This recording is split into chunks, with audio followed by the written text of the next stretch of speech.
is episode 2 of RBTV. Here with Reggie Breeze. Thank you very much. Tattoo artist, thanks for coming. No problem. Having a bit of a drink.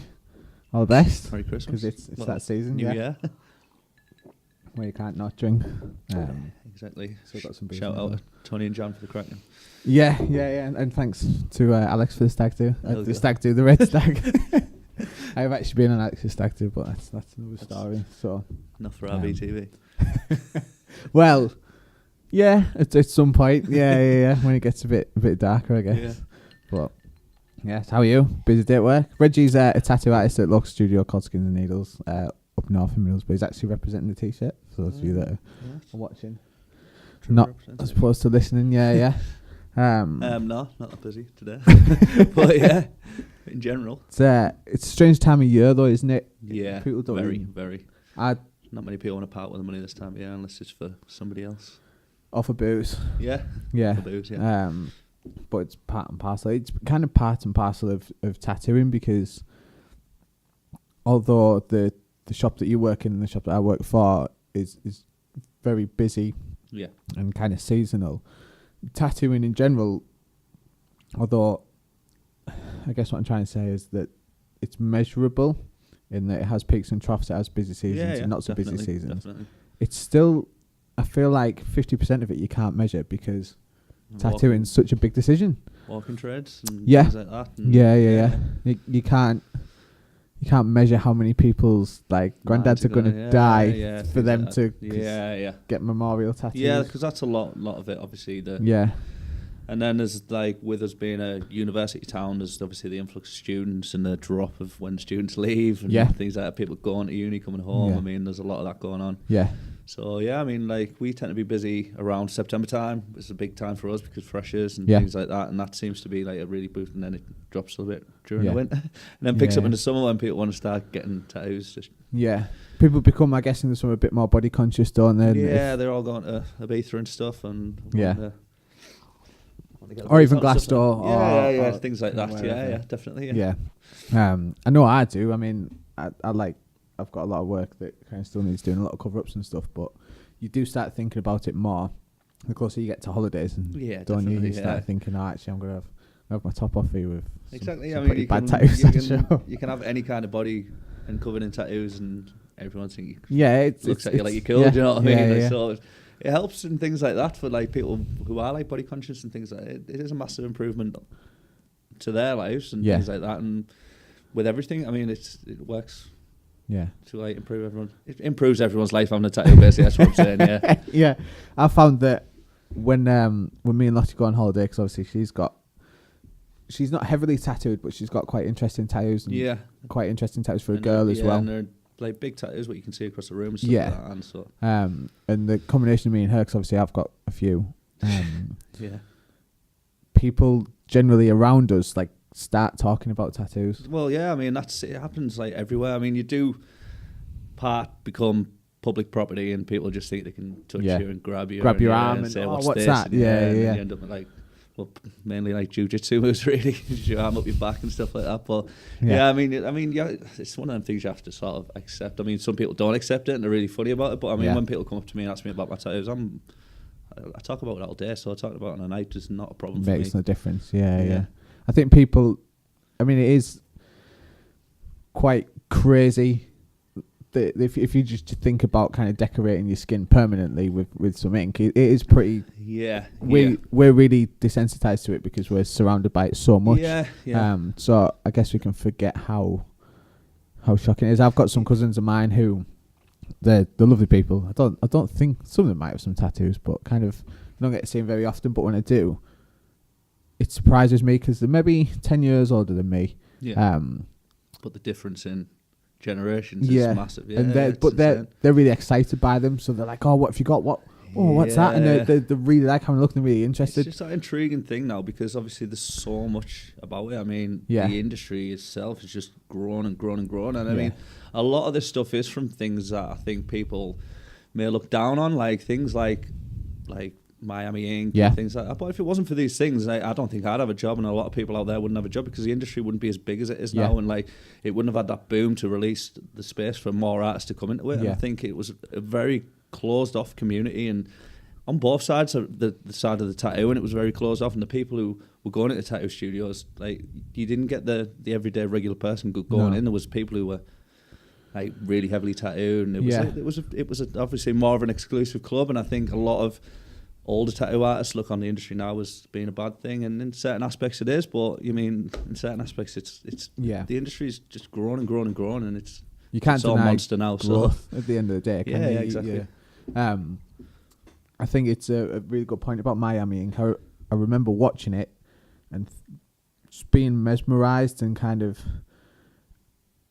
the stories drove me mad. Yeah, well, that's the thing. That's not the true reflection of tattooing. Yeah. But I mean, they're really good artists at the same time. So when I watched it, I felt really. I wasn't a tattoo artist at that point. Yeah. And, like, there was people like that inspired me to like move on to look into more like artists like from the UK and to really think about tattooing as a career, which at that point I really didn't. So I mean, I've got nothing really bad to say about the program, but I know that the filler stuff, what I have to put in there, like all the stories and that's the type of things that people like. It's not realistic, and giving people the impression that you can get a sleeve done in an hour. Do you know what I mean? Like, that's people don't understand other industries as well, though, because that is the born out of what was popular at the time, which was reality TV. So like, in order to make a TV show about something about tattooing, it had to fit into that box. So it kind of got shoehorned in there. But I guess that meant for ratings it worked for both, because people like me and you that wouldn't normally watch shite reality TV tuned in and watched it for that, and then other people that just wanted to hear about the stories and so on. So that's why it was like it got absolutely huge. I mean, like, you see people like you see like Kath Von D, how many millions of followers for a tattoo. Well, someone who does the same job as me, it's insane. Do you know what I mean? But like, the industry itself is a weird thing where we have like inner celebrities, like people we consider as celebrities who are just doing the same job that we're doing, which is crazy. I mean, I don't think any other sort of thing is really like that, really. Yeah. Any other kind of industry, it's a weird thing. Yeah, you can't be. Well, music maybe. Well, yeah. Musically, people get starstruck by seeing other people. And stuff but it's weird because these people are just normal people. They're not big to everybody else. Yeah. Where like music stars are big to everyone. Everyone knows who they are. But like with these people, they're only known amongst the people who are getting tattooed or the people in tattooing. And like, you'd see them, would be starstruck by these normal people who are doing the same job that you're doing. It's I guess weird. If you think about it, they are doing exactly the same thing as well. Whereas at like my point, I guess I thought, when I play drums, I'm doing the same thing as the drummer from the Foo Fighters. Yeah. But he's playing to like 100,000 people in Wembley, whereas I'm just playing in my bedroom. Still. Yeah, well, that's like, the thing. I've been playing drums for like 20 years and I'm still playing in my bedroom. Yeah, well, that's the thing I think about like social media and stuff like that, which has boosted the industry as well. I mean, these people now, like the big people like Nick Hurtado and stuff, they're still performing to millions of people because of social media and things like that. It's like they're putting so the end product is it's all out there for people to see and judge, isn't it? It's crazy how social media has boomed. Instagram mainly was just like did so much for everyone, really, especially for the tattoo industry. It works perfectly, I think, because I think Instagram itself was built for like the tattoo industry. It's the perfect platform. Yeah. It's great, isn't it? It can be used for good and evil though as well. I mean, there's lots of phenomenal artists out there that might only have go and recognise, which is it's crazy because I see people that it's hard because it's a style thing. So if I see someone who does the same style as me, and they haven't got a lot of followers, and I see someone who does a different style, not that I don't respect it, I'm not really into it as much. I feel kind of bad for this guy who looks like he's putting twice as much work in and not getting the end results. But then should it all be about that? It's crazy, isn't it? It's like we live in a generation where we love the likes. We're measured on followers, aren't we? Yeah, which is bizarre. It is crazy, And you get the combinations of girls who probably have quite a few Instagram followers, regardless if they're a tattoo artist or not, based on perhaps how much flesh they show, which I've got nothing against. Then obviously that generally helps them out a little bit with the following and there is that people then I mean there's guys doing the same thing and all, but you're very true. So, sorry women, someone who's like people who are very close to us are doing the same thing. as guys. Yeah. A bit of flesh on the show, you know. No names. Yeah. Should have been here today. Yeah, maybe. Yeah. Let's not talk about that. Oh, we can talk bad about him now. We can call him out. Actually, yeah. Let's just talk shit about Ray for the next hour. So, you mentioned that obviously even when Miami Ink came out, you weren't really thinking about being a tattoo artist up until that point. Yeah, We always, I guess you must get asked this all the time by customers and stuff. But I've never found this out about you. So were you always kind of drawing as a kid? Yeah, like mainly, that's all I did really. Right. Just lay on my nana's front room floor, just drawing pictures. That was my life. That was it. Yeah. And then, so basically I went through school, didn't really get anything academically apart from A&R and a C in graphics. So that was like the natural route for me to go. Kind of makes sense, yeah. So I went to CCAD. I didn't really get that whole thing just because I think how it's run is just like they want you to do your thing, but it has to be in their way. With it, you want within their. And I don't work like my mind doesn't work like that, and they don't like adjust to how people's minds work. It's just one format for everybody. Yeah, and I think that's going to cause problems, especially in things like art. I mean, if someone tells me an idea, where's the same tattoo, and someone tells me what they want, the idea instantly comes into my head. Right. That's how my mind works, and that's the idea I roll with. But when you go back to things like college and stuff, they said that what they wanted, I did it, and they were like, right, so how did you get there? And I was like, well, you asked me to do something, and then it came out, yeah. And they're like, right, but the thing is, that's not how this course works. So you're gonna have to do some like sort of research. So just draw stuff that are less good than your final product, and then just make it look like you went on a natural. Like you got there, right? Okay. And that's so obviously there was disagreements. I didn't agree with annotating my work because like I went there to draw, not to write, and that's right. And then all these sort of things wound up with me having to leave. Well, it was either them or me, and then they chose me. So you know, So then after that, I was like, it's all over. The dream's gone, and And then I mean, what at that point? What was the dream? To be a graphic designer. Oh, right, okay. Yeah, sorry, I didn't mention that. Yeah, that's all right. To be a graphic designer, but I mean that has helped me now because I use the things that I use there, like Photoshop and things, all the time. And if it wasn't for that, then I wouldn't have learnt as much as I've got. Okay. But I did sort of just give up on it. I just did loads of jobs I hated, like I can't even tell you how much I hated. Then obviously, before I was tattooing, I worked at Virgin, which you had the pleasure of. And there I used to just be putting customers on hold and then drawing little pictures, and then someone would come over and catch me, and then I had like written warnings saying no more drawing, even things to the point of forget about all this tattoo stuff, because at the time I was drawing a lot of tattoo stuff, and it was all I was drawing, just tattoo stuff, thinking that one day. Do you know what's really weird? Just before you crack on there, when I worked at Virgin, I think I was there for about 6 months before, literally my job before I started working in a tattoo studio. He's one I made earlier.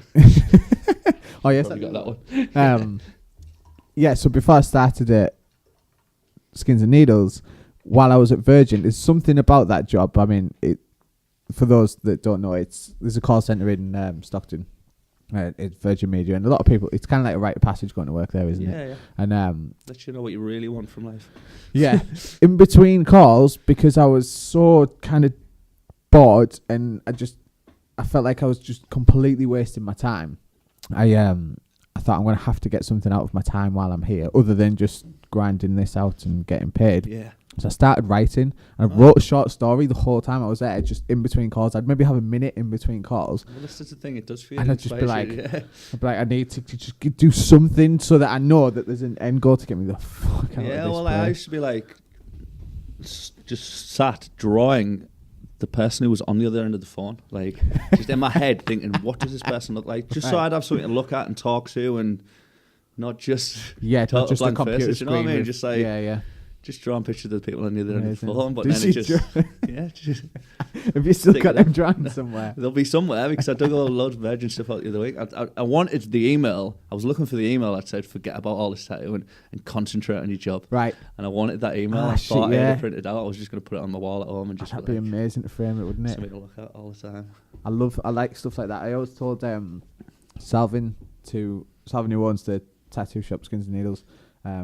Nearly got sued by Jack Daniels for ripping off the logo, and me who did it. He got a really nice not a really nice letter. Like he got a letter from Jack Daniels, but it was headed nice. Yeah, because it was an official Jack Daniels letter. But it was a cease and desist, basically, wasn't it? Yeah. And I always told him he should frame that, but he never did for some reason. Yeah, that was my fault. No, I did the artwork. Do you know what? It worked though. I know.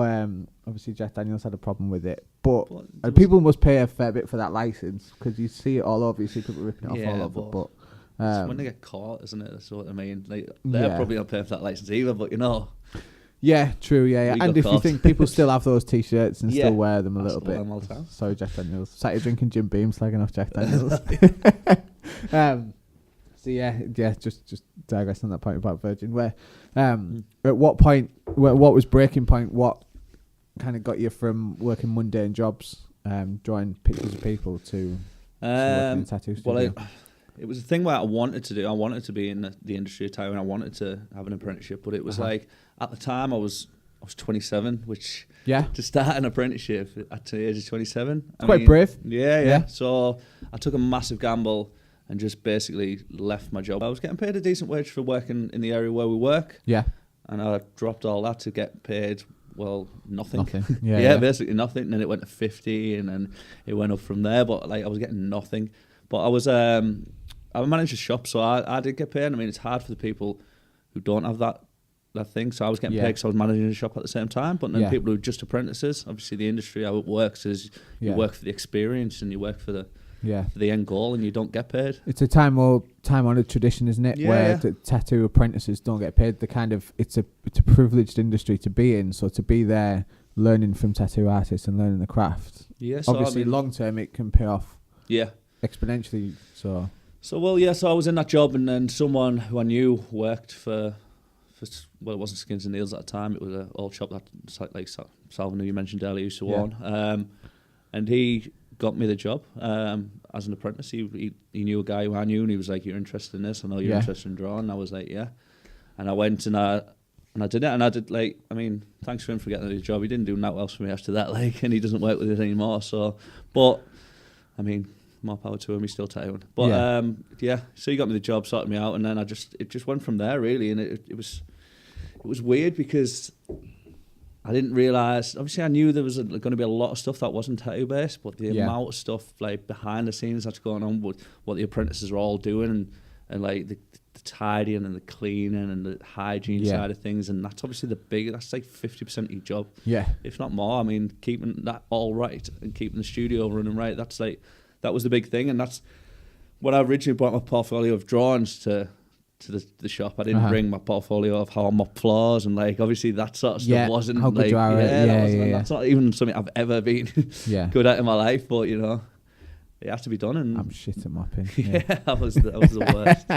It's funny though. I mean, it sounds quite brutal, and there's levels to it. Essentially mopping floors for free for 2 years sounds like a fucking worst nightmare to a lot of people, which I can imagine. But it becomes relevant because the sheer amount of health and hygiene needed, because you're putting a needle in someone's skin, it's insane, is through the roof. So you kind of have to learn that, and you do learn it the hard way. Yeah, but then it does benefit you, because then you're always cautious when you're tattooing about the hygiene thing and not cross-contaminating things. It's just like that wax on thing. You just don't know what you're learning at the time, but then when it comes out, you don't even realise you're doing it. It's and that's automatic. And that's how it works, and that's when new people come into it, a lot of people can't take that part of it, but then that weans out the weak and keeps us strong, and that's what keeps the industry going. People really dedicated. I've always found through kind of how I've seen a few apprentices come and go. I've seen a lot. Well, for the right reasons. I mean, and the kind of like the meek from the not so has always been.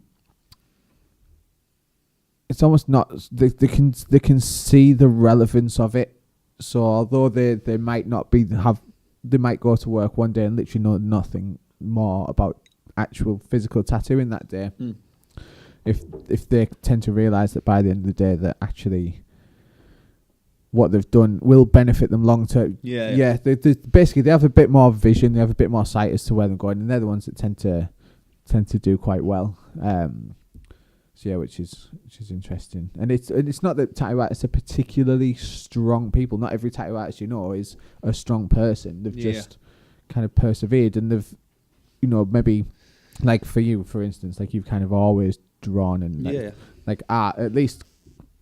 If you weren't a tattoo artist, you'd be a graphic designer. You know what I mean? You were always going down this path. Yeah, I would have been somewhere in the industry of art. There's another dimension somewhere where you're a graphic designer. You just a freelance graphic designer. Because you could right now you could do that if you wanted to. If you just said I'm fucking no problem at all. I could do that at the time. It was just like I didn't want to do it their way. But yeah.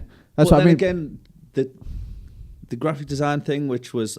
All I wanted to do was design CD covers for bands and rappers. Like that's all I wanted to do. Like, but the reality of it, quite hard industry to get into. I know. Yeah, so the reality of it, I would have been designing like packaging for knickers at Marks and Spencer's. Do you know what I mean? Yeah. And I couldn't have done that either. So what happened for the right reasons. Came out the best possible way for me because even though it is hard and the apprenticeship is like hard and there's all that crap you do have to go through at the end, it's the best job in the world. Like, it really is. And I do feel blessed all the time. Yeah. And like even when I have bad days and there's like stuff I don't really want to do, I just think about Virgin and it sorts me out. Like it really just switches my head back around. It's funny, isn't it? Yeah. I still go past it on the flyover and I'm like, I still recoil a little bit. I'm like, you bastard, you've got a bit of my soul. I know. I mean, I used to just, I physically used to dream about it even when I was started tattooing, just about waking up and I would going to work at Virgin. I was like, and then when I came out that dream and just realised I was tattooing, it was just like a sigh of relief, and it's still that same feeling every day I wake up. I think like because you have to love what you're doing, like or you need to do something else. Yeah, of course. But, like, I know especially it's not as easy. Tattooing. I know it's not as easy as that, but like that's the reason I took that risk and quit my job. Yeah. To basically. To get nothing, and it wasn't that I didn't have money to pay out. I had all this debt behind me, and it was just a massive gamble. And pass that cook, please. Sorry, my mum and dad weren't as happy as me at the time, but like I told them it'd be beneficial in the end. And like since I've started tattooing, I haven't asked them to lend money and things like that. Which before I was an absolute nightmare for stuff like that. And now, I think in a way, my dad still thinks like that's going to happen a bit. But I mean, it's been years now, and I haven't asked him to borrow stuff. And do you know what I mean? It's made a lot of difference in my life. Yeah. Well, like, your mum comes into the shop now and kind of says hello and talks to everybody. And I think parents are always going to worry. Yeah, like, I think they kind of live through us vicariously a little bit. Like, my dad's always was very supportive of me playing drums and, like, being musically. So, like, I've been quite fortunate that he's never kind of, like, poo-pooed any of it. But I imagine if a year or so ago, or 2 years ago, however old I am now, if I went, I'm going to jack it all in, I'm going to work for free for 2 years because I'm going to be a tattoo artist. He'd pretty much just went, "You joking?" Yeah, well, like, that's the same sort of conversation that we had. But I mean, in the end, obviously, I went down the route that I said I was going to go down, and then I mean, they do support me in the fullest. I think my dad would probably rather I did something to do with cars, but shit happens. It's funny. Dad's just like that, aren't they? But like, my mum and dad, they don't have tattoos, so I've never really grew up around the culture of tattoos, so they don't 100% understand the whole industry, basically. I mean, they understand more through what I'm doing, but like, I think I probably would. Maybe he's eventually tattoo my mum, maybe, but I don't think I'd ever tattoo my dad. You know what I mean? I don't know what it is. I don't know if it, for them, what you were saying earlier, like it being like a generational thing. Yeah. I mean, my mum's dad was from Bangladesh, so he's like she's like half Bangladeshi, so he was like Muslim, so maybe, and he wasn't. For her, I think that would have been a big thing for her to get tattooed. Oh, definitely. With her dad and stuff like that. But I mean, I think she would now, maybe. I had this conversation with my brother on Christmas. I've just remembered actually because we all had a fair bit to drink, and my brother got tattooed when he was 15. He's still got it. He'll get it lasered off eventually. He's got this pretty bad tribal in the centre of his back. No, it's the one in his arm. What's a bit? Yeah. Another story. And maybe 6 months later, I got tattooed. There isn't much between us, but I was 16 at the time. Yeah. And which is like still now like a big no. Like if any 16-year-olds came to me and said, "Do you think about getting tattooed?" I'd have a serious conversation with them. But if I got tattooed at 16, I was going to get Drew Hill's tribal dragon logo on my arm. So Well, it's kind of like Tribal Phoenix. Is that what you got? Yeah. Nice. I didn't do too badly, I don't think. But it's pretty unscathed. Yeah. Basically, I thought I'd hid it from my mum for 2 years, and she was like, I used to see it every day. I just she knows. didn't mention it. They always know. Yeah. She was like, I used to come in and wake you up for college and just see like this horrible thing on your arm. I was like, yeah, it's still there. But honestly, I was a little bit surprised because my mum is quite. I don't know how to put this without offending her. My mum's lovely, but I don't put this out. She's lovely. Yeah. She's fantastic. But I don't think if I asked her if she liked tattoos, I think she'd say no. Yeah. And I think she was probably quite upset. So I'm surprised she didn't say something at the time. Yeah.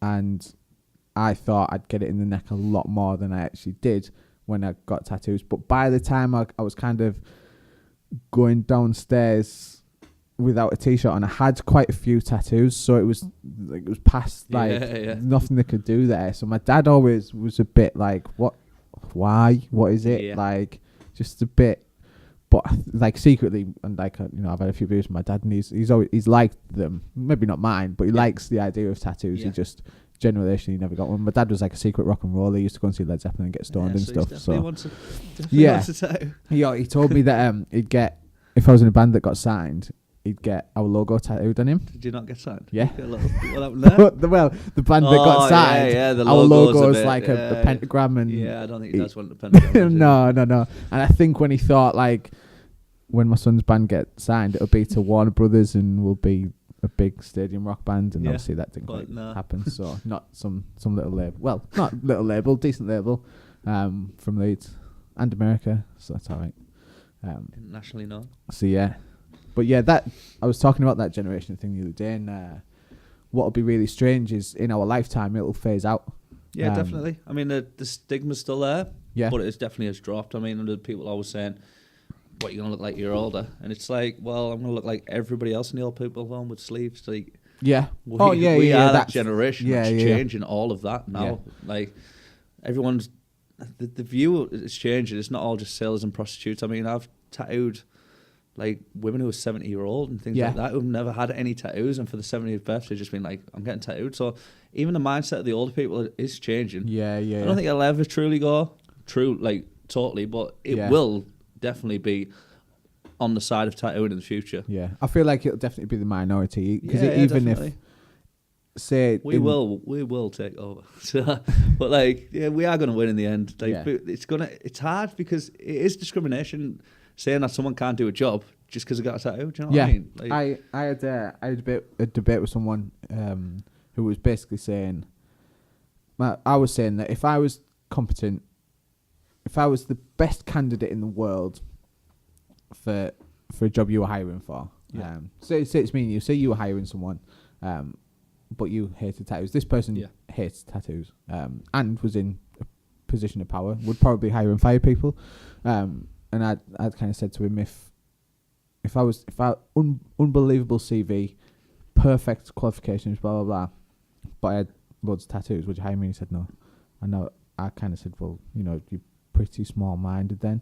But in 20 years' time, I mean, this was a while ago, so I'm, like, even now he's not hiring people because he's retired. But in 20 years' time, I'll be 50, and I might be in a position to hire people, and I'm not going to give a shit if they've got tattoos or not. I'm just going to look at how good they are as a candidate. You know what I mean? So it's just going to phase out, isn't it? Yeah, it's and just then when that phases out, I mean, the right people will get the right jobs, not just because of Yeah. what they've got on the skin. It's insane. I mean, I know local shops around here where they won't let their staff have tattoos on display, but like 90% of the customers have tattoos, which is insane. And it's crazy, bars where they won't let people in with tattoos, but the bar staff have got tattoos, and certain like rock bars who mentioning no names. I'm not going to mention any mention no names, but certain rock bars around the area who won't let people in with visible tattoos in a rock bar, which is insane. Yeah. And then still come into Skins and Needles and say, can I put these flyers in here?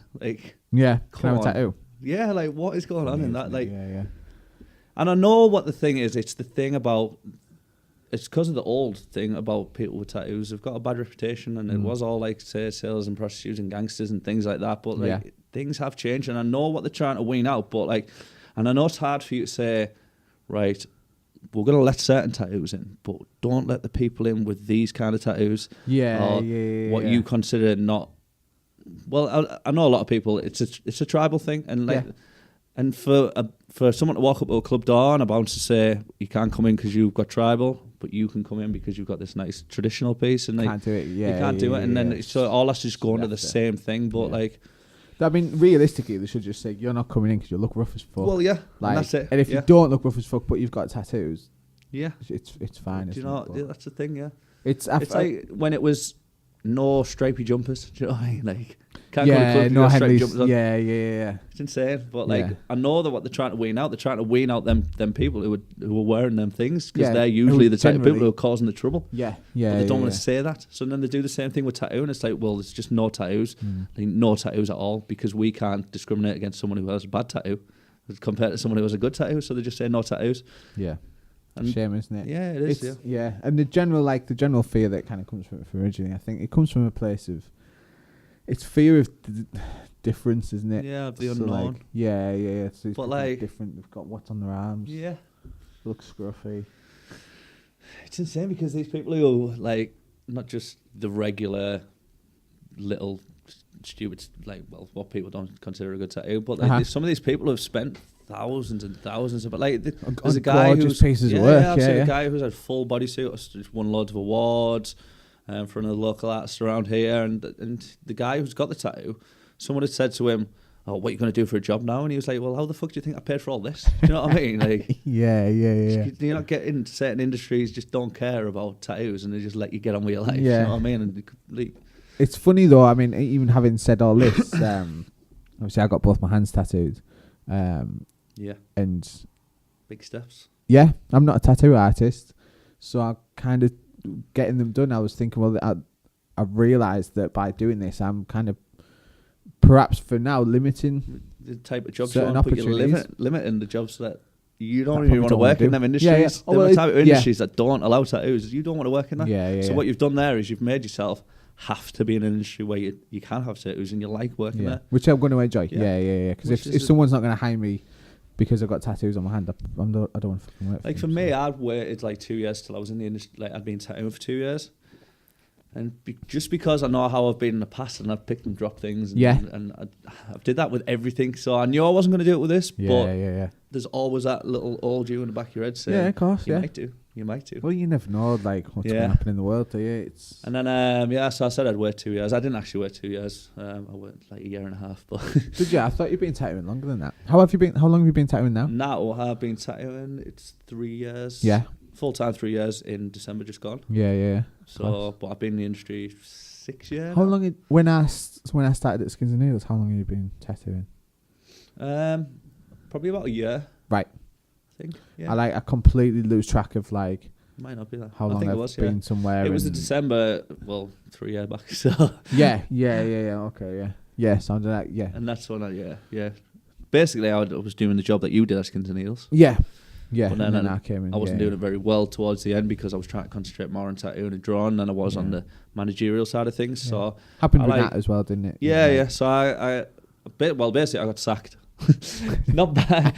I just got sacked from the job I was in, but I was still not. I wasn't sacked from the shop. Yeah. It was just like, you're not doing the manager stuff now. You're a tattoo artist, and like then it was scary because I didn't have a client base. I relied on a little bit of walk and trade, but because I was still apprenticing at the same time, I was getting paid. Yeah. And then it was just like, right, you're not getting paid anymore. You need to build a client base, and I just got a house and stuff, and it was scary, but like I came out the other end of it like. You get there, don't you? Yeah, you have to, don't you? I mean, if you want something that much, you're going to do it. Yeah. Well, you kind of have no choice. And I've been there 3 years, and at this time I was 30. Do you know what I mean? I wasn't 27 anymore. Like 27, I was young. Yeah. And I was 30, and like I had to make this work. Yeah, of course. Yeah. Do you still get nervous when you're tattooing? Like certain areas. I mean, not a lot now. I mean, I used to so much. I used to just like be a puddle on the floor, like literally a puddle. Because it's pretty fucking, when you get down to it, it's pretty terrifying prospect. Definitely. Do you know what I mean? This is why, because the council don't, in any town, the council don't check the standard of someone's work. They just check the standard of the premises. Yeah. And I know that's like art's subjective, but like people know what's good and what's bad. Yeah. So they don't go in and say, right, this guy can actually tattoo. They just go, right, that's clean. There you go, you're a tattoo artist. Yeah. You get all of this really, really bad work. And like for me, it was like, it played on my mind because originally I was like, so what do you do if you make a mistake? And then the answer was, you just don't make a mistake. And that's hard, you know what I mean? That's hard. I mean, you do make mistakes, but the customer never know. They always come out perfect in the end, but like you know where you've like obviously changed things and adapted things. But that, obviously that makes a good artist. But there's other people out there who just happy of putting just crap on people for money. It's insane. Like people have to live with that for the rest of their life, and that was a big thing for me. That was always playing in the back of my head, and that's what made me be a puddle. Yeah. I know there's like we've got people at our shop now who've just came out the other side of their apprenticeship, and they're the same with me. And I'm a bit like, not that I'm harsh with them. I'm just like you just need a tattoo, just get on with it, and like forgetting what I was like, because I was really bad. Yeah. The problem is, there's no other way to do it than to just do it. You just have to do it. You can't. You have to tattoo every day. You have to do it every day. And people say your abilities. Pig skin, fake skin. It's just not the same. No, there's nothing like real skin. I mean, skin's easier to tattoo than them things, them other like replacement things that you practice on. Skin's the easiest out of them all to tattoo, but skin's the one thing that you don't want to make a mistake on. Yeah, it's strange, isn't it? It's yeah, that was like, I don't know, that was for me, I was, like, Sonny seemed to take it a lot easier than I did, because me and Sonny were apprenticing at the same time, and he was 10 years younger than me, and he was just like, yeah, fuck it, I'll do it. That's why, though, like, you just, like, he's 10 years younger than you. Yeah, think about how you were when you were 20, you don't give a fuck. Yeah, exactly, like, so I think coming into the industry later hindered me a lot, because I was always thinking about what afterwards. And it's not that Sonny was just knocking out loads of bad tattoos. He was doing it, and he was just smashing them out. Yeah, because he didn't have that nerves behind him, and he was just doing it. And a lot of it was because he had like younger mates who had tattooed anything, and I didn't. I had like mates who had like customers careers coming in, and jobs, and they were just like, nah, I don't want that tattoo, mate. And I was like, okay, I'll find someone else to practice on. Yeah, I mean, being 19, 20, I bought. I had a dream of being a tattoo artist, but zero artistic skill. Like I just.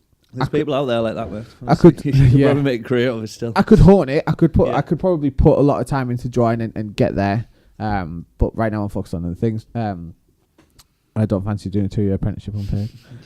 But anyway, so 19, 20. It was my first year at uni. I bought a tattoo machine off eBay. Oh, I've seen the results. Yeah. And tattooed. Used to get pissed with my friends. Tattooed their feet. Tattooed me a few times. Got most of them lasers off now. But kind of, obviously, sometimes we were pissed. But I had that bullish 19, 20-year-old confidence to just go, I don't give a fuck. What was funny was that I tried it. And for some reason, I just thought, like, didn't know how to set up a machine. YouTube wasn't as good as it is now. I just kind of put it all together, figured it out, got the machine whirring, and I just thought straight away, I'll just be able to knock out an amazing piece. And then I started, and I was like, it's like drawing, but loads harder. So like I'm even worse than I am at drawing. I just thought I'd be able to skip any sort of like artistic skill and learning. Obviously, it wasn't the case. A lot of factors. A lot of things that ended up just getting rid of it all. Especially obviously what you were tattooing with would have been a coil, and there's so many things to think about when, like, is this right, is that right? I'm horrified now looking back at it, because now obviously I know so much about the health and hygiene side of it, and different tubes and different grips and stuff. I'm fairly certain they were all I know they were reusable grips. All right, okay. I didn't have an autoclave. I didn't know what a fucking autoclave was. Boil it in a pan, because I know people maybe do that. Yeah. Like, and obviously, like I knew that I had to throw the needles away after I'd used them.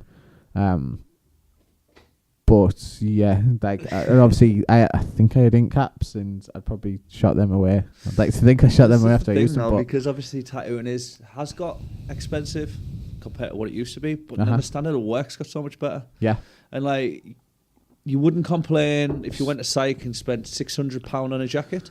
What you're gonna wear for a season? Yeah. You'll complain when a tattoo's £100 or £200. What you're gonna wear forever. Yeah, Do you know what I mean? yeah. You split that thing and was like, oh, you can just pay me £2 a week for the rest of your life. Do you know what I mean? Yeah. It's insane. I think, it's strange. The problem is that there's some not so good tattoo artists out there who will charge less. And then people will go off the pressure. Or people can buy a kit off eBay and just tattoo them mates. Yeah. But what you get, you basically get what you pay for. But it sounds like people who are tattooing big. Well, some of them are obviously doing well, and I mean, you can get your house registered now as a studio, which is insane. They don't have no overheads or anything. You just make sure your room's all clean and tidy, and then the council will register. And I could do it tomorrow, exactly. based on my knowledge of how to. I don't agree with that side of it at all. But and then I know that, as I said, the industry has opened up a lot, but I know it still is closed off. And certain people don't. If you don't want to go through the apprenticeship side of things, because we've had people come in our shop and asked us to tune a tattoo machine for them so they could tattoo at home, and it's like, we won't do that. And then we've said to them, oh well, we have like apprenticeships and all that, and they're like, oh, would I have to like clean the floor for 2 years? And like, yeah, would you? And I'm like, well, I'm not doing that.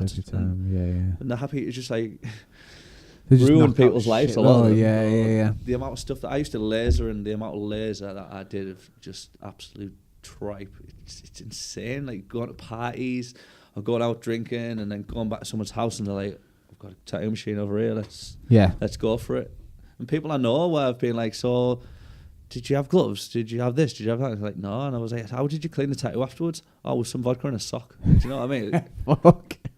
It's insane. I mean, maybe the hygiene, the standards is really, really high, but it needs to be like that. It needs to be. We worked in a higher standard of hygiene when we first opened because we had someone there from Canada and their hygiene standards was so much higher than ours. Okay. That the way he showed us how to work and stuff like that, it was more rubbed off on you. That was more. It was just more advanced than what we were used to, and he ended up showing the council stuff and saying, "This is what you need to look for. This is the problems. This is what needs to be right. This is what needs to be fixed." Because he knew a lot more than what we. So we always ran from a high standard of hygiene from the beginning. So So that's how I've kept it up, to be honest. And I think it's the way it should be. Do you know what I mean? Like, it's vital. Vodka and sock is not the future of tattooing. Class. I mean, I remember when Ray started. Was it Ray? Yeah, it must have been. And kind of saying, I think he wanted to tattoo me initially. He did some of his very first tattoos on me, and they're still good. Yeah. And I think I couldn't make it, or we were hanging out, we had a gig or something, or a band practice, and I kind of remember saying like, "Oh, why don't you just like do it at your house?" Like basically because of time constraints, I was like, I'm probably gonna go around your house that night anyway, so why don't we just like do that tattoo? Then he was like, I can't do that, and I was like, why? Like I'd been tattooed in a few people's houses in Birmingham and stuff, but I'd also been tattooed in a lot of tattoo shops, and I knew that there was a stigma to it, but because Ray'd been tattooing and I knew he wasn't a scruffy cunt, I just thought, well, he in my head I thought, well, he's a tattoo artist, he can just take his stuff anyway, he can do what the fuck he wants. So why? I was like, why don't you just tattoo me in your house? And even Ray, who's pretty Captain do what I want, was like, no, I'm not going to do it. And I was like, But having said that, I've seen people, Frank Carter, for instance, tattoos on tour sometimes. Yeah, I mean, there's a lot of big tattoo artists who will come and then do a guest spot, but instead of going to a shop to do a guest spot, they'll just go to a hotel in the area. Yeah. People will book in and say, I'm at this hotel, and just tattoo out of hotel rooms. Yeah. And these are big people who are doing it, so it's hard to say who's right. I mean, I've watched documentaries recently where there's been like old school people in LA who've learned to tattoo in prison. Yeah. Just like tattooing on a roof with a CD player. Like they just took a CD player apart, made their own machine, just tattooing no gloves on a roof in like LA, and it looks like insane. Right. So Sonny made a prison machine, didn't he? Yeah. So what did he make out of? Did you see it? I think it was out of a CD player and a toothbrush or something, and a guitar string, but I don't know if he used it. I was up for it though. Yeah.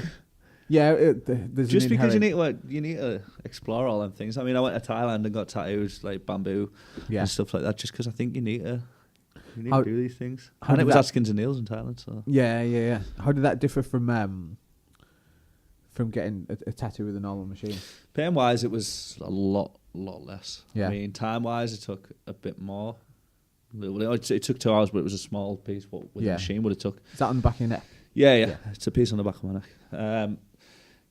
And it healed really quickly. Because I was in Thailand, I literally went in the sea like about 2 days after, and which is a big in tattooing, but it was more for the experience of it all. As say, it was in Skins and Needles, which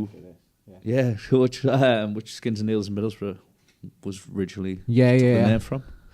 Because the owner he got tattooed over there, and he was like in there for about 40 hours, and we opened the shop, and he liked the name, so he took the name. So when I went to Chiang Mai, I was like, I need to go. I'd probably go and get Mai, it's like to be like Skins and Needles there. So I went in.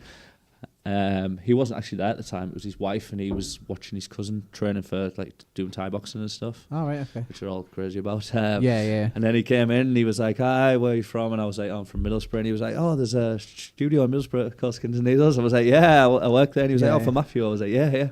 No so way. that was like really nice, and like to explore different kinds of tattooing. Do you know what I mean? Yeah. I think you need it even style wise. I think you. Like next year, I think I want to push out a lot more into doing like not a total different style, but to try more styles because I read the other day, and there's another tattoo artist saying you need to like try and do more styles on your own just to learn more about your own style, which I truly believe in. And like next year, I'm going to try and push myself a bit more. Cool. You'll do those tribal. Yeah, because those tribals. It's just because like I haven't mastered what I'm doing now, but I'm at a level where I'm really comfortable and competent at what I'm doing. Yeah. I don't want that to get stale and to stay the same way. It needs to like improve, and for me to improve what I'm doing now, I think I need to look into things like realism. Really, I think. Yeah, you've got to constantly strive to go that way. And your style, I mean, for those that don't know, it's called neo traditional, isn't it? Which is like basically new traditional. And it kind of takes traditional tattooing and adds like it takes the latest of the techniques. bold lines and stuff like that. But there's more things in where we do things like colour blending, so it'll go from one colour to another, which is not really big in traditional. Yeah, it's a lot of bold colours, isn't it? And we'll use white, and it's just a broader palette. I mean, traditional usually stick to like primary colours or the colours that are available at the time of the old traditional tattoos we've done. Yeah, obviously red, they do green. Yeah. Well, I mean, they do more now, but neo uses everything. I mean, my style.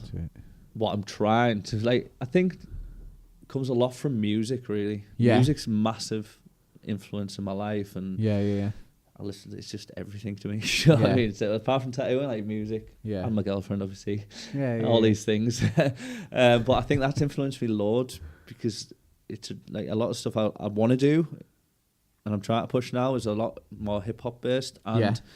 Also 80s, the 80s because I'm born in the 80s, so represent the 80s. So it's all about palm trees and neon lights at the minute. The 80s has like a really gorgeous kind of like feel and look to it, you know, like kind of sharp edges, bright, shiny, like you can see it. Like it's one of the few. Well, like if you said the 90s to someone, you probably think like Parker Jackets and the Spice Girls. Yeah. Whereas if you say the 80s, there's like a feel around the 80s, neon isn't it? Pink. Pink and it's cool, and I think it'll kind of last forever because it was a pretty strange going into time. the 90s though, because like I like all this Memphis pattern stuff, like Saved by the Bell stuff. I'm putting them elements in there, more 90s, but it's sort of like early a mix, 90s, isn't it? It's like 93 to 95. So like style. that 80s mix with hip hop. Bit of Power Rangers and just that's what. It's because they're all the elements from my life. Yeah. So that's the sort of stuff that I'm putting out. And I don't think all of Borough's feeling it, but I get some people wanting to get it and some people that don't. It's like so some of my favourite pieces. I did a piece on my girlfriend's brother on the back of his arm. It's just like a lady head, but with like some 2 cross lipsticks and just the colours and all. He was like really up for it because he has a certain feels about the 80s. So he's quite creative, quite a visual person as well, isn't he? So. Yeah, he's in a band and stuff. So all of his music's like really like funky and like it goes down that same sort of vibe. So yeah. that fitted him perfectly, and them are the sort of things that I'm really enjoying doing. So we're going to continue with the rest of his sleeve, and he's going to let me do some more of that sort of stuff, which is going to be cool. And hopefully people are going to see them things, and then more people will come. Yeah. Is there any?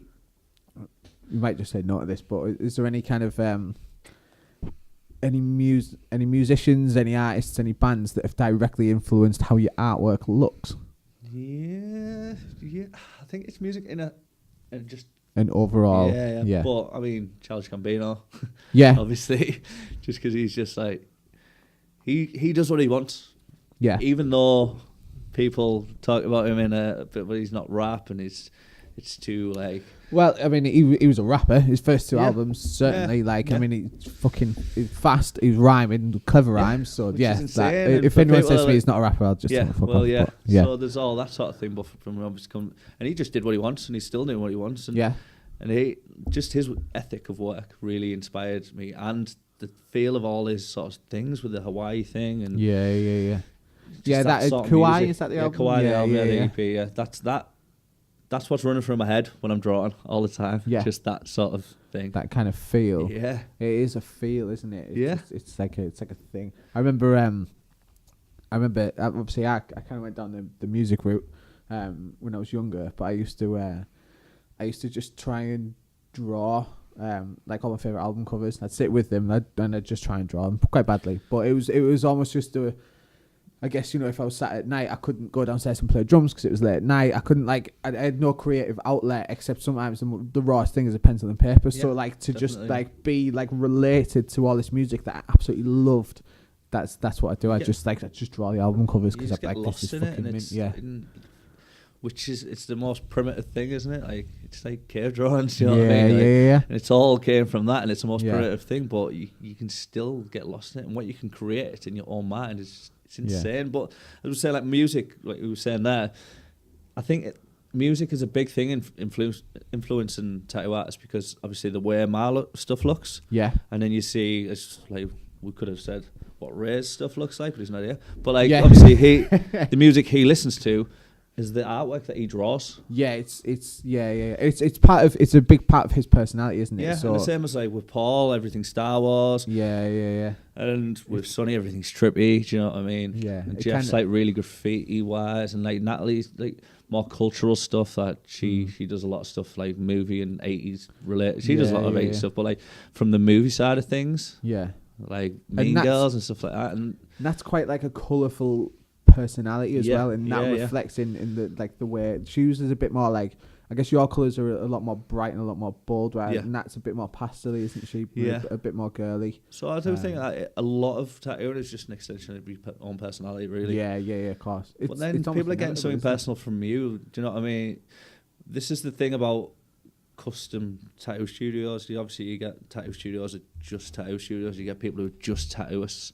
But then you get tattoo artists, which is this is obviously a new breed of tattooists, which is like someone who's going to take your mind and then put it on paper and then put it on your skin, but also put a bit of them into it at the same time, which is, I think that's what people want now. You draw the best out of that person as well. Certainly the best tattoos that I have, I've had like a theme almost, not like a set design. I struggle with like finality. I'm quite good with almost like mood boards, so I know how I want something to look and like the feel of it, but I can't. It's the fine detail. I really struggle, and even in my mind, you know how you see it straight away. I don't.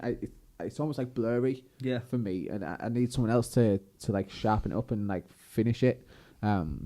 So when I've had like an idea, I've maybe sat on it for ages, and until I find the right person, I go, actually, they're really going to enjoy doing that. Yeah. Therefore, like the mesh of my like half an idea, their half an idea is going to create something totally unique, and because they're happy doing it, it's going to bring out the fucking best in them. You know what I mean? So. Yeah, well, that's the thing. I mean, a lot of people want a lot. Some people want a lot of different elements in a tattoo, and it's hard to get like everything that someone wants into a tattoo. It's a struggle, and I think them sort of things, when you're not giving the artist enough, like you're giving him too much to go with, but you're not giving him enough like free reign to do what he wants. I think you strangle your artist, and you see, you do see it where people want 10 things in half a sleeve. So from there, they're the one, compass, the one, portrait of the daughter, the one, the time that the wife got married, the one, the fucking granddad's mustache in there, like the nana's bike, like everything. Yeah. And it's mad because for me now, at least, like I think like the larger impact stuff's so much more gorgeous. Yeah. So if you just get a big tattoo of one of it, and never, a lot of people that get one tattoo never just have one tattoo. It might take 5 years for them to come back, but they end up with more tattoos. The direction that I'd rather go in would be, like, I did a piece on Saturday. Well, I finished it on Saturday, but I lined it like a couple of months back. And because that guy from the beginning knew what he wanted and the different elements, and there wasn't too many elements, there was a right amount of elements. He gave me free rein to do what I wanted to do with it. He just let me know what the elements were. Right. And he knew from the start it was going to be a sleeve, so we literally designed and lined from top to the bottom. Yeah. And it worked so much better. It was so much more dynamic. There was bits going in and out of each other, and it flowed together as a piece because he knew from the beginning that he wanted a sleeve. Yeah. And the other way of doing it is like just doing the little patches and then matching it all up at the end, and it looks good. I did. Yeah. But at the same time, if you know from the beginning that you're going to get a sleeve, it's just that these people said, I'm not getting a sleeve, and then they get one, and then they're like, right, I'm getting a sleeve now. And then it's harder to match it in. You know what I mean? I always wanted like nice sleeves, but it was patience almost. Yeah. Like I just wanted tattooing so much that I'd just go out and get something, and then before I knew it, I was like, shit, I've got stuff on both my arms. In there, kind of like one day I must have just went, oh no, like I really wanted a big Japanese sleeve or something, and now I can't. But life's what happens when you're busy making other plans, mate. Yeah. But you know, if it may be money at the time, and just generally like I'm quite erratic as a youth, and made a lot of snap decisions. Got a lot of tattoos on the fly, just kind of going, fuck it, I'll go and get that. I mean, you got a lot more. I didn't get tattooed. First tattoo I got was when I was 21. Yeah. Do you know what I mean? I say I wanted a tattoo when I was 16. I'm glad I didn't get it. I love Drew Hill now. I don't want to travel dragging on my arm. But I was like 21 when I started getting tattoos. That's why if people are watching from this side, they won't even think I've got any tattoos. Yeah, true. Yeah. I have got tattoos, and I've got them under the place of my body. But I am probably one of the least tattooed person in the shop. But at the same time, I haven't got the amount of crap that everyone else has got on them. Do you know what I mean? Yeah. There's a general thing where a lot of tattoo artists have some fucking bad tattoos. Yeah, it's the same with the thing when you tattoo yourself. Everyone's all the time like, have you tattooed yourself? And like for a long time I was like, nah, I haven't. But now I say I have, because I got so much stick for not tattooing myself, because it's sort of like a rite of passage thing. You're supposed to tattoo yourself before you tattoo anyone else. And I was just like, nah, I don't want to tattoo. I didn't like the pain, so if I knew I was if I was doing it myself, I could stop at any time. So I thought I'd just stop. But after a while, I was just like, I'll do it. I'll tattoo myself. And I sat there for 2 hours and I did some script on the top of my leg. Oh, yeah. But I already could tattoo. I've been tattooing for 2 years. So my script looks sound. If you look at people like Sonny's legs and everyone else, they've just practiced on the top of their legs. And I've got two stars at the top of my left thigh. And one of them is like, okay, I think, I've done it with the liner. And she like coloured it in with a liner. It's obviously, it's by no means like a good tattoo, but it's passable. And I've got one next to it, which is like, so like just next to like slightly in it, about there. Fucking hell, that hurt. So like, I fucking didn't know about you were on about fucking 16 volts and powering it in your leg and all. I didn't know what I was doing. It was probably pissed. And so I had some blue ink, and I really wanted to test out my blue ink. So I was like, right, my grand plan was... It's not easy to put blue in. Fucking hell. No, it wasn't. So I tried to do this horrific blue star, and it just, honestly, now it looks like a bruise, but that'll get covered eventually. Well, to be honest, it might not, because I never want anyone to tattoo me up there, because fuck that, it's so painful. Maybe it's alright when it's like yourself. Still. Like, I tattooed my feet, I tattooed my inner bicep. That's like, brutal. That's pretty decent. Yeah. Like, there's people who can't have straight lines out like that on other people, so if you're doing that on yourself, you might have had a career in it, mate. You should have stuck at. Do it on the biro. Nice. As my stencil, and then just tattoo straight over the top. I bet it didn't stay on. I don't know. Well, I probably wasn't wiping it down. I was just fucking in a wanna, but here we are. I specifically remember it going there because it fucking nah. Yeah, it's brutal. Yeah, it's horrible. Brute. But yeah, so after all that, I guess I got one half decent tattoo out of it all. But yeah, what's the most personal place you've been tattooed? Personal. Painful. Painful. Painful. Back of my neck. Yeah. Right up in my hairline. I put numbing cream on. Yeah. I thought this is gonna fucking suck. But and originally I was leaning forward and it was Mo who was doing it, so Mo was tattooing the back of my neck. And I could hear the machine, but I couldn't feel anything. And I thought, he's not even tattooing me. I thought, he's just hovering above my neck. And as soon as I say something, he's going to be like, But then after a bit, I was like, he must be tattooing me because he's been going for a good 5 minutes. And I was like, are you actually tattooing me there? And he was like, yeah, can you not feel it? And I was like, no. And then after about 20 minutes, when it wore off, it was the most horrific pain ever. Yeah. Because I think when you first start getting tattooed, you get to a point where you're just building it up to the bad parts. But when it's like numbing cream on there, you don't feel anything, and then you just straight in with the bad parts, and it was awful. Like in my hairline, it was just I bet disgusting. It's funny with numbing cream. I feel like you miss out on that initial adrenaline dump. Yeah. So it's just like when it wears off, you're like, oh my god, like it's fucking pain. You just like, and I'm at an age now where I'm just like, I don't need to wear my tattoos. I'll just get my tattoos. Cream. If you can numb it. There's some stuff out now that's pretty legit. Yeah. So, painless tattoos. Yeah. Things dreams are made of. Yeah. Well, when me and Sonny were doing my back, and he kind of told us he was going to Australia, I think I was getting tattooed on my back every week just to get it finished. So I was, there's no way I'd have done that without numbing cream. I was just numbing whatever section it was at that particular time. You did the first bit with 2 people? Yeah, that was pretty horrific. Like, I feel I've definitely earned my stripes there. Really, you earned that back piece. You did 2 people at the same time tattooing you like without numbing cream, and then go at the numbing cream after. That's all right. Horrific. That for some reason I remember thinking, because I was getting my back tattooed beforehand, I thought, well, I'm kind of like lied down on my front, so it's like I thought I'm going to be pretty chill. Like I'll have a pillow on that, and I just let them crack on because I'll be comfy. Yeah, I'll just. And I remember I had a podcast on actually, and I thought like something queued up. And I thought I'll listen to that while I'm getting tattooed, and because I was getting tattooed off 2 people at the same time, so you kind of like your brain's mush anyway. And then I had like a podcast on, and fucking loads of people talking to me in my ear, so I was like, just get out my ears. I was like, oh, like I can't handle it. It's like too much sensory input at once. I was like, just fucking leave me alone. Like, originally when I first got my first tattoo on my leg, I thought it won't hurt that much because like it's miles away from my brain, isn't it? So by the time my brain realises it's not going to work, but it doesn't work like that. Do you know what? Work like that at all. I got the top of my arm tattooed first, which is a dream. It's by far the easiest place to ever get tattooed. And I was like, do it all day. First tattoo, I kind of like built myself up. I went to this fucking shit shop, and I was 16, and for some reason they tattooed me. And because you had money. Yeah, and I was fucking. Honestly, I was so scared. Like, you probably had a beard. Yeah, I tried to book an appointment, and they were like, "Well, we're kind of doing now, so you can just get it done now if you want." And I was like, "Yeah, just go to the cash Best point." way. Best way, get it out of the way straight away. So then I was instantly like hooked. So a couple of weeks later, I was like, right, I'd drawn something up, and I was like, right, I'm going to get this on my stomach, which I'm still getting lasered off. But so I went and showed them this design, and I was like, first one was a fucking dream. So I was like, yeah this would be sound.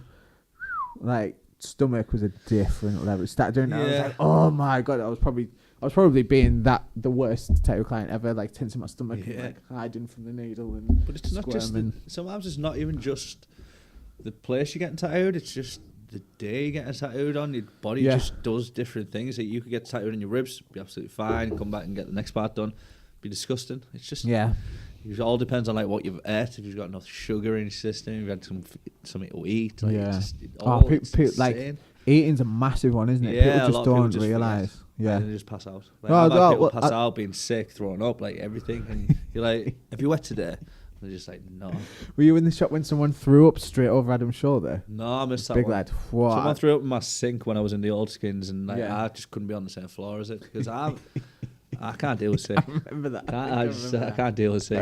It was like, if you want 2 piles of sick to clean up, I'll stay. But if you don't, I'm just going to go and sit downstairs until you've sorted this out. I remember Akira tattooing someone. It was a girl, and I think he was tattooing a forearm, so she was sat quite close to him. And like Akira was always known for kind of making customers slightly uncomfortable, so that Akira. Yeah, so that he can get the best out of his work. Yeah, definitely. Yeah. So she was very close to him. I've just been like the opposite. And she passed out while she was tattooing him. But obviously he had a machine in his hand, and in his other hand, like he had gloves on, so he couldn't touch clothes or anything. And I walked up the stairs, kind of looked, and she was just completely flopped on him, like just like she was giving him a hug basically, and like in an embrace. But Kira's arms were like half around her, and I was like, machine, some kitchen roll. What are you doing? Like, why are you hugging me? Yeah. And I was like, do you know her? And he was like, bro. He was like, no. And I was like, and he was like, Rick. And I was like, kind of like turned around, and I was like, what? I was like, I just thought you were having a bit of a moment. And he was like, she's fucking passed out on me. He's like, I can't touch you. Will you come over now? But by the time I'd walked there, she kind of like came around and realised, and he was like, thank fuck, can I take my clothes off now? It's usually like, I mean, at the other side of it, they're usually all right when they're passed out. Yeah. But it's just hard to tell a girl that a boyfriend's going to be okay when he's having some weird fit on the floor. Yeah. Do you know what I mean? And that's just all adrenaline. It's because you don't... A lot of it's when people get first tattoos, and it was the same for me. I had my first tattoo on my arm here. And I was sat there, and there was two of my mates there, and they were just like watching me, and then they were like, oh, it was Stan Lewis actually. Yeah. And they were like, oh, it's boring this. Like, I thought you were going to be proper bad. And I was like, nah, I'm sound. And they were like, well, we're going to go to Gregson. And as soon as I went out, I was like, can I have a glass of water, like, please? No way. So I had this glass of water, and I was sound after that. Like, usually you pass out, come out the other side, absolutely sound. But I've tattooed a guy before who, well, usually you know when someone's going to go because you see in the face. Yeah. To go a bit off it, and then they just... You see the colour just drained, don't you? Like, see it just like from head to toe just gone, and they just like stack it. But like this guy, he was just stood up. I was just sticking a stencil on his neck, and I've never seen this happen before, so I didn't expect it. And I just stuck the stencil on his neck, and he just like went, he just hit the deck, and I was like, what? So I didn't expect that one. So just because he was so nervous. Yeah, just your adrenaline just pumps and pumps and pumps, and then you either be sick or you pass out or something's going to happen. But at the other side of it, you absolutely sound. You carry on. Yeah. Once you kind of come round, you're all right. Yeah, I seen a guy like stood up and walked out of Adam's chair, walked out the shop, and I was like, Adam, he's going to go him, and he just walked out the door and just stacked it. He hit his head on a sign, cut his eye open and everything. So Kim sorted him all out, patched him all up and stuff, and then he just carried on the rest of the tattoo. Yeah, I remember. He had it done, and then I was like, "You're gonna go to hospital now, then, mate?" And he was like, "Nah, I'd rather have like a big scar than have stitches." And I'm like, "Mate, mad cunt, wasn't he?" Yeah, I remember that. Like, yeah. I still see him now. I had some technical issues then, also enabled us to have a piss. So it's not too bad. It's not too. I literally have no idea what we were just talking about. So yeah, tattooing. So I guess kind of go back to you. Get close to wrap it up. What So you saying about kind of the next year you're going to focus on a new sort of tattooing style? Not a new style, just try and take on different elements and looking to tattoo some different styles, not to take on them styles. Yeah. And not even to do them styles eventually. I just think that you should probably be competent in most things. Yeah. So you can do most things, but then specialise in one. So I feel like it's only gonna benefit what you do now anyway. I don't want to be a master at everything. Yeah. I'd like a master my own style, but I think to master my own style, I have to look into other styles. You know what I mean? It's nice to have a crack at other stuff, isn't it? Like when we said about neo-traditional, it's like somewhere in between traditional tattoos and realism. I mean, some people are closer to the realism side of it. Yeah. Some people are closer to the traditional side of it. And I think at the minute I'm probably close to the traditional side. Yeah. And I would like to bring more realistic elements into it. Okay. So it's progression, isn't it? You know what I mean? It's a natural... It's the name of the game, isn't it? Yeah. I mean, most people start off thinking they want to do one thing and end up in something totally different. Yeah. I think working out what style you want to do and all that is a big thing. Yeah. Because I didn't know about neo-traditional tattoos. I knew about traditional tattoos, but I didn't know I knew the style was there. I didn't know what the name was for it. I'd seen it. I liked it, but I didn't know what the name was for it. Right. And I didn't know that's the type of tattoo I wanted to do when I first came into the industry. Honestly, I was so blind to everything. I feel so privileged because even though it's what I wanted to do, I didn't know anything about it, and I think I fell on my feet, and I was just really in the right place at the right time to be in this. To be in the industry, so I feel like you'd have probably got there eventually. Yeah. Well, that's the thing, but it was a scary thing. I said at the age I was at the time, and and also walking into a tattoo studio and just saying, how, like, what, can I have an apprenticeship? Yeah. Can I have a job? Can you teach me how to tattoo? Yeah.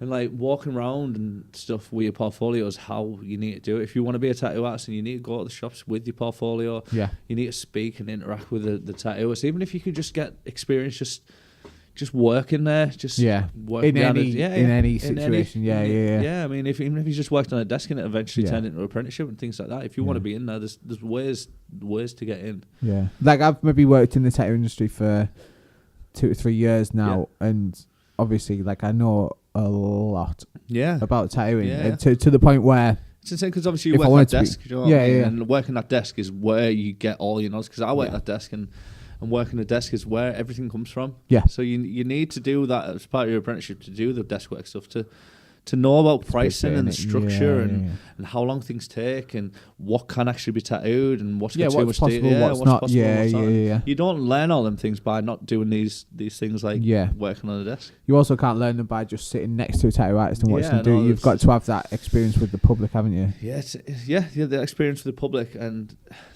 it's hard because sitting next to someone and watching them, you're just like, I know what they're doing. I can see what they're doing. It must be easy. And then you do it and you're like, it's hard. And you're like, how can it be hard? Because I'm doing the same thing as what they're doing, but it's not coming out the same way. But then it's the same with yourself, that I'm doing the same things now that I was doing 3 years ago, but when I do them now, it works. And 3 years ago, it didn't. You know what I mean? That's just obviously coming more comfortable with your machine and just how things work, and skin parts of the body, all of them things. But I don't see a lot of what I'm doing now as a lot of what I was doing different back then, but now things are a lot different in the end product than they were back then. Yeah. So it's, good. So what's any resolutions? Any resolutions? Well, my resolution 2 years ago was not to get injured in a whole year, and I did that for 2 years now. Have you running? 2 whole years running. That was 4, but 2 no, whole years.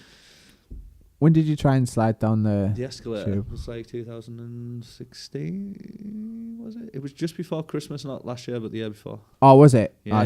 So I did it, and I did 2 years in a row without being injured. So this year's resolutions, I don't know, like I've stopped drinking as much as I'm still drinking, so I don't even need to cut that out. I probably should stop smoking, maybe. Yeah. But I'm not going to say that because I'm not going to do it. So. Yeah. Well, you have to want to quit smoking. Yeah, it's usually a resolution is getting rid of something. Like, I need to stop doing this. I need to stop doing that. But like, I'm going to go down more of the track of. It can be a goal. Just, like it's improving. Like this time next year. I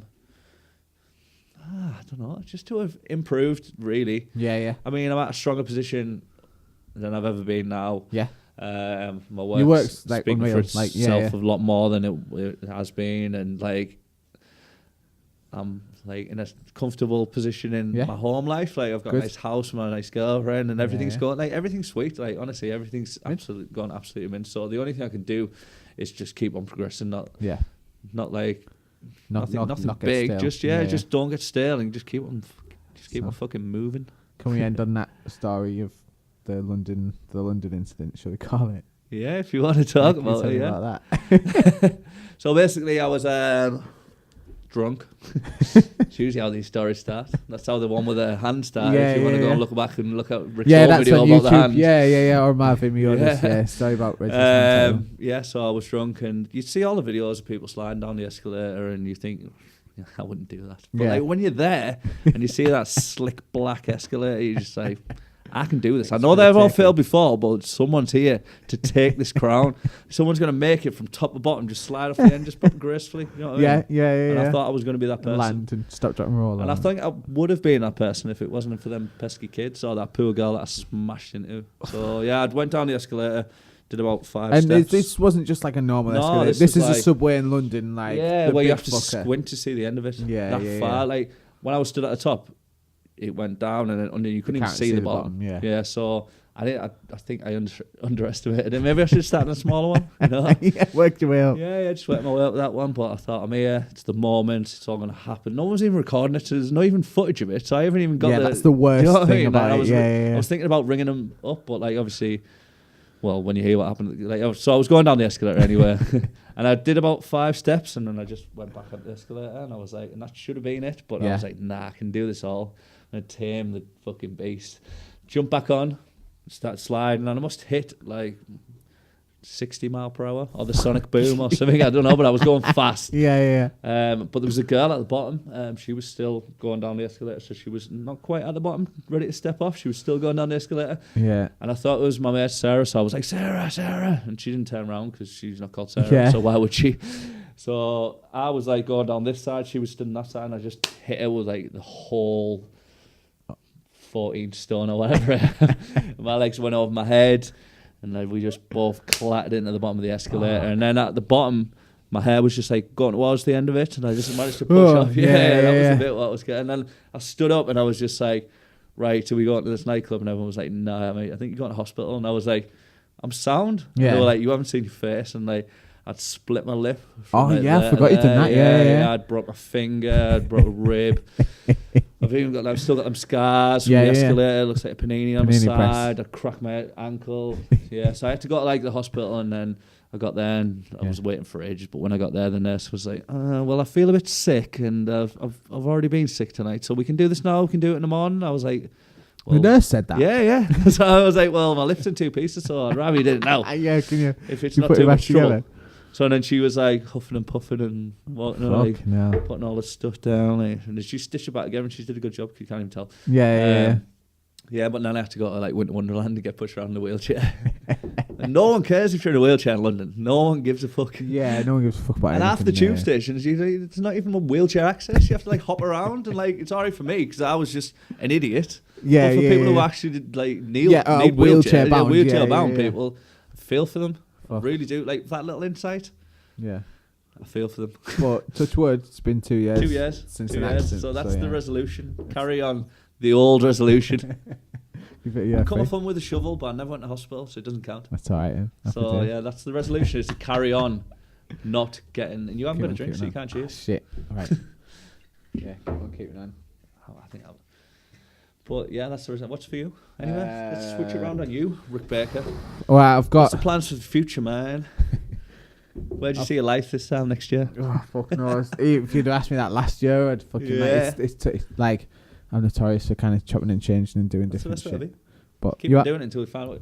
Like, I didn't know what I was wanting to be when I grew up till I was 27. That's what I said. And like, I still don't know. Yeah. Like my girlfriend all the time, she's always like, "Oh, I don't know what I'm doing.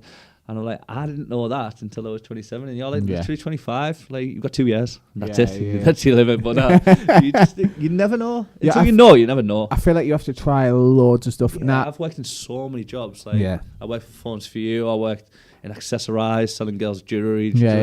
And you do. It's life experience. Yeah. I worked for Burger King. I've worked so many shit places. But I think if it wasn't for all of them things, then I wouldn't be doing what I want to do now. And I wouldn't appreciate what I'm doing now as much. I feel like you have to try stuff. You have to try lots of different things. You have to endure the cold to appreciate the warmth. Yeah. Reggie Breeze, 2017. Yeah, I feel like try more stuff. Resolutions.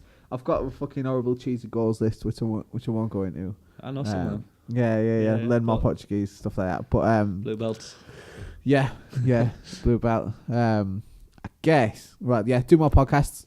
Do consistent podcasts. One a week. Yeah, that's the fucking goal. Right. Who's your lineup? You got people in mind? Yeah. So I've got a couple. So Tom Corriell's going to come on. I'm going to talk to him, pick his brains about why his genetics are so good, why he's so good at MMA. Yeah. Jamie Taylor's going to come on. I'm going to talk about he's got a colourful background. Yeah. I'm going to talk about a little bit about his, he can draw, Jamie, if you have It's crazy. So I'm going to talk to Jamie about kind of like his past, how he got into jiu-jitsu. If he wants to do it, I'll do it. Yeah, I'd sit and talk to Dan for hours, but he's a little bit shy. That'll be good. Yeah. Band. When you get Ray on it, I'll probably get Power out. You won't get Ray on it. Ray was supposed to be now. Yeah, well, it'll happen. It might not be for another 2 years. He might have to do it from the comfort of his own home. I have to wait till I'm a bit more famous. He's not going to bring the podcast out here. He'll bring the podcast to him. Fucking drama queen, isn't he? There's a guy called Richard Presley who runs a jiu-jitsu magazine called Attack the Back. Nice. When hopefully I'm going to be covering Polaris again. So cool. If he's going to be there, so hopefully do one there and maybe someone else at Polaris. I don't know yet. But what was nice was after doing the one with Doug, quite a few people got in touch and said they'd like to do it. So which has got to be a good sign. What's the resolution? What do I want to do next year? more stuff for you. Like I said, we want to do cultural thing, like a cultural. Yeah. Want to make some more films, do some creative we stuff. We can go to some towns. I'll do some tattooing. You do some jiu-jitsu, and we'll just bring it all together as a nice. Yeah, man. Yeah. Sounds good. Happy New Year. To you too. All the best. And everybody else. Yeah. Enjoy. Laters.